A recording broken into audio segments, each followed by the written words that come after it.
Hello, welcome to my student support system.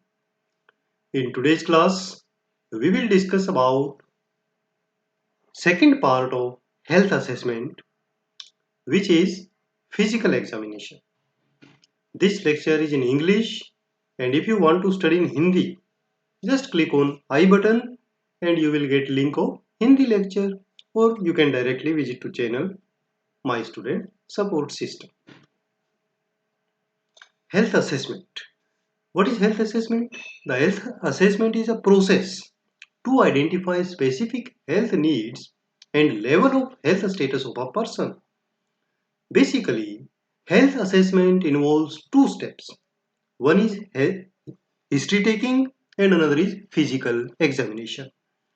About health history or history taking, we have studied in previous lecture. You can watch that video also by visiting subscription box. In subscription box, you will get the link of health history taking. And today we will discuss about physical examination. So what do you mean by physical examination? Physical examination generally follows health history, means after health history we go for physical examination. The physical examination provides a complete picture of client's physiological functioning and a database on which a comprehensive plan of care is prepared. What are objectives of physical examination? The physical examination fulfills all the objectives of complete assessment data, such as to know the client's level of health and physiological functions, to identify the factors placing the client at risk for the problems, and to determine the areas of preventive nursing.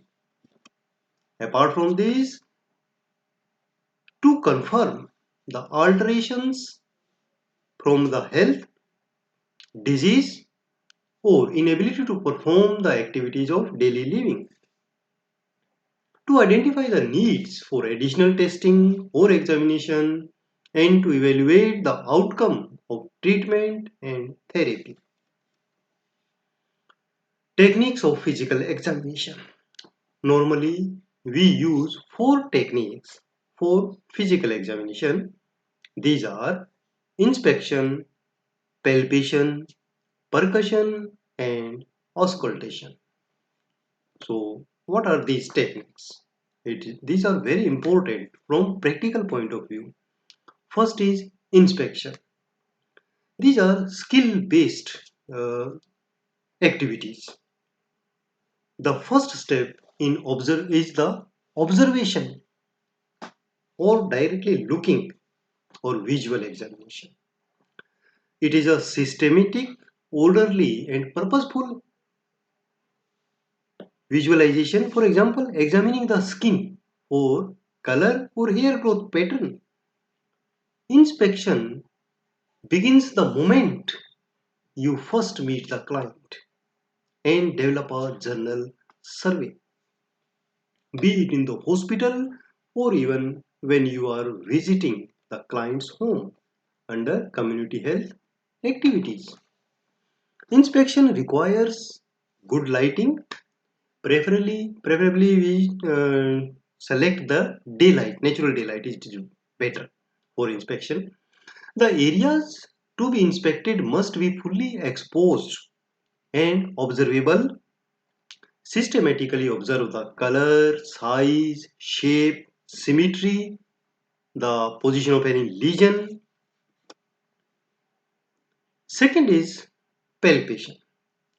Palpation applies your sense of touch to assess the factors such as texture, temperature, moisture, organ location and size, where it is situated, and any swelling, means deviation from normal, vibration, pulsation, rigidity, spasticity, crepitation, presence of lumps or masses, and presence of tenderness or pain.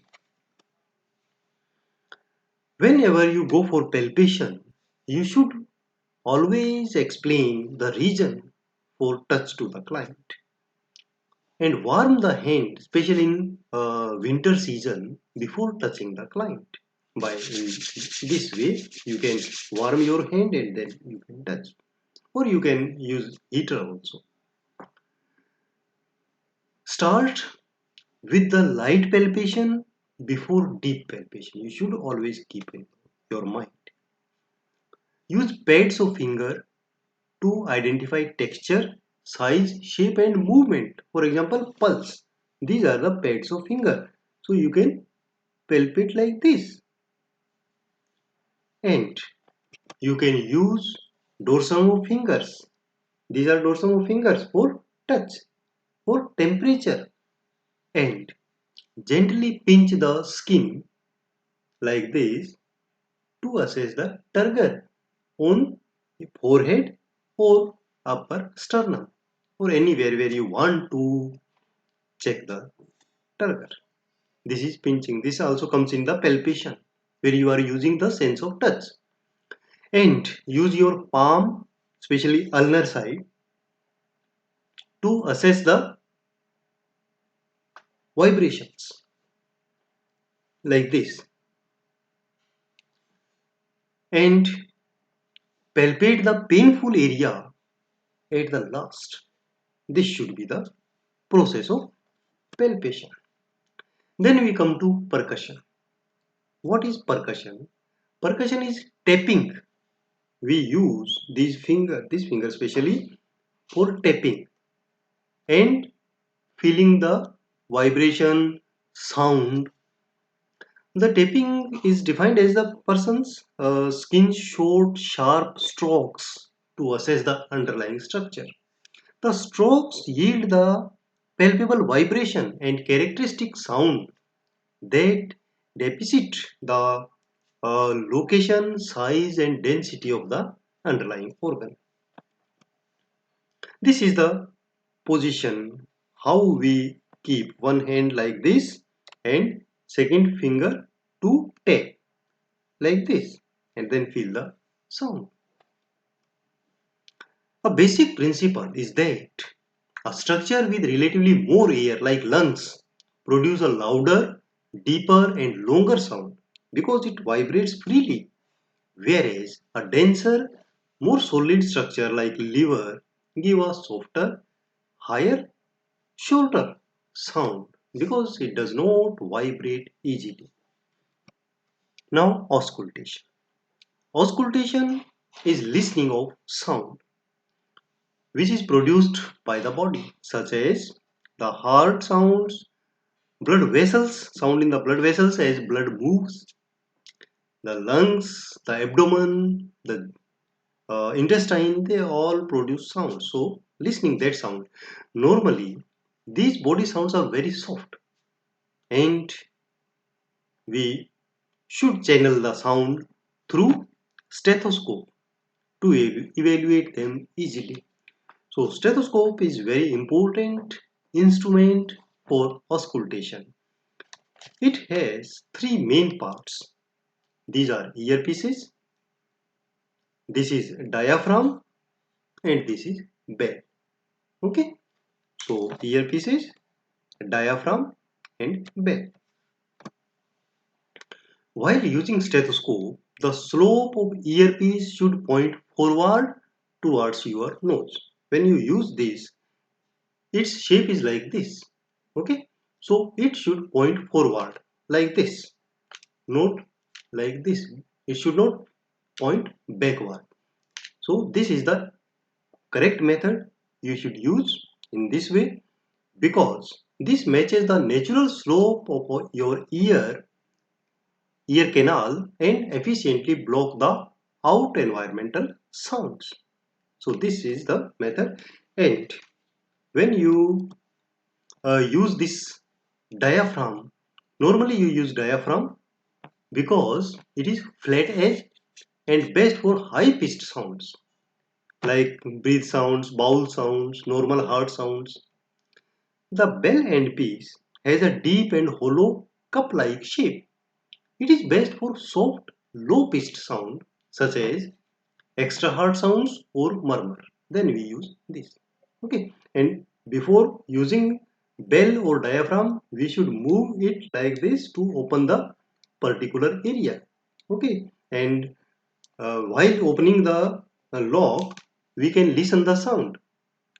So at this time, bell is working, and when we move it towards diaphragm, now diaphragm is working, and then we can use diaphragm or bell for auscultation.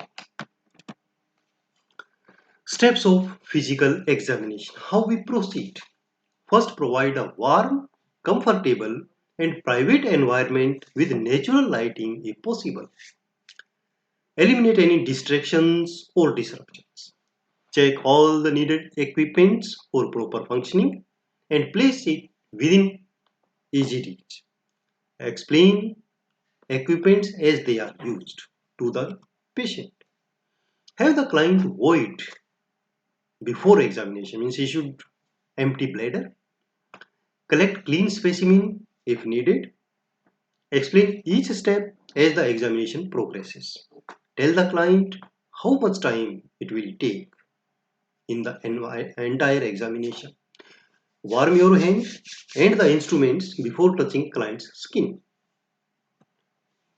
Drape the client well and expose only those areas that are to be examined. Be aware of your non-verbal communication during the examination. Avoid frightening, intimidating, or embarrassing the client. Warn the client when any part of the examination may be uncomfortable or painful. Then tell the client that there may be slight pain, but it will be bearable. Then you should proceed. Start physical examination starting from head. Inspect and palpate the cranium, then eyes, ears, nose, sinuses, mouth, throat, preauricular nodes, post-auricular nodes, and occipital nodes. Systematically, you should inspect and palpate. Also check, inspect and palpate the neck areas like carotid pulse, thyroid gland, lymph nodes, range of motion in the neck like this, all the range, and jugular veins. Then we go to back. Okay, and in the back, then expose only back area. Okay, inspect, percuss, palpate and auscultate. All the techniques we use. We check for parameters. This is breath sounds, respiratory excursion when diaphragm is used for the deep respiration, symmetry, spinal alignment, costovertebral angle, any tenderness and mobility. This we check in the back, even of course the skin. Then anterior trunk. Inspect breasts, auscultate breath sounds, heart sounds, carotid pulse, apical pulse, assess range of motion in the upper extremities, then skin of the extremities, palpate brachial pulse, radial pulse, palpate breast for any lump, and axillary lymph nodes.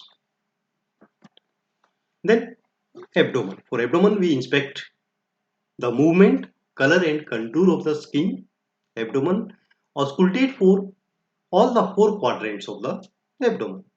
Auscultate for bruits over abdomen, abdominal aorta, renal artery, iliac artery, and femoral artery. What are bruits? Bruits are the sound of blood flow through the arteries, percussion of abdomen, and palpation of the abdomen by fingers and using hands. Palpate or percuss the urinary bladder for distension, size of liver, measure the size of liver, palpate the inguinal nodes, femoral pulse, assess range of motion in the remaining joints in hand as well as legs. Inspect the hands and legs for any deformity.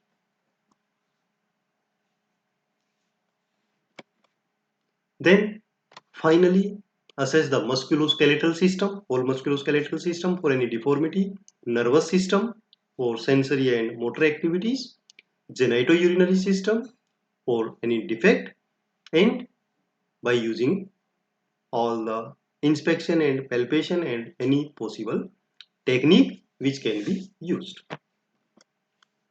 Then final stage, documentation is very important. Documentation of physical examination and finding is an important step. Without adequate recording, the assessment is limited to in its use and value. Documentation helps the healthcare team exchange information and prevent the clients from enduring needless repetitions. Thank you student for watching this video. You can subscribe the channel for getting latest update knowledge or notification for the videos, lectures. You can like Facebook page, and for your notes visit mynursingstudents.blogspot.com, this blog, and follow me on Twitter, Instagram, and join Facebook group Nursing Notes. Thank you. Have a nice day.